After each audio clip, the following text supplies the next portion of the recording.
رسول صلی اللہ علیہ وسلم کا دین بتاتا ہے کہ ان 10 دنوں میں دعائیں کیجیے۔ آج یہ پہلو بہت کمزور ہو گیا، لوگ سمجھتے ہیں دعا اس وقت کرنی چاہیے جب بندہ بیمار ہو۔ تعرف الی اللہ فی الرخاء یعرفک فی الشدہ، تم خوشی کی حالت میں اللہ کو نہ بھولو، جب تم پہ کوئی آزمائش آئے گی اللہ تمہیں اکیلا نہیں چھوڑے۔ کچھ لوگ کہتے ہیں دعا میری تو قبول ہی نہیں ہوتی۔ میں صرف اتنا پوچھتا ہوں ادب کے ساتھ، کیا تم شیطان سے بھی برے ہو؟ اللہ نے تو شیطان کی بھی سن لی۔ شیطان نے کہا اللہ مہلت دے دے قیامت تک، اللہ نے دے دی۔ شیطان کی بھی سن لی ہے۔ دعا کرنا نہ چھوڑے۔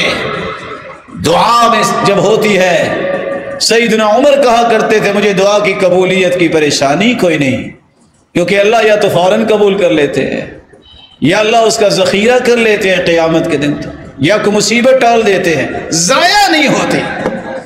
مجھے ڈر یہ رہتا ہے کہ دعا کی توفیق نہ اللہ چھین لے۔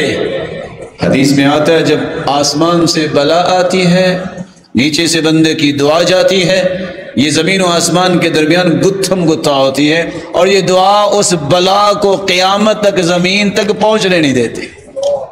دعا کیا کر اپنے لیے، اپنی اولاد کے لیے، والدین کے لیے، بہن بھائیوں کے لیے، معاشرے کے لیے، مسلمانوں کے لیے، اور مظلوم و مقہور ان بچوں اور ماں اور بہنوں کے لیے دعائیں کیجیے۔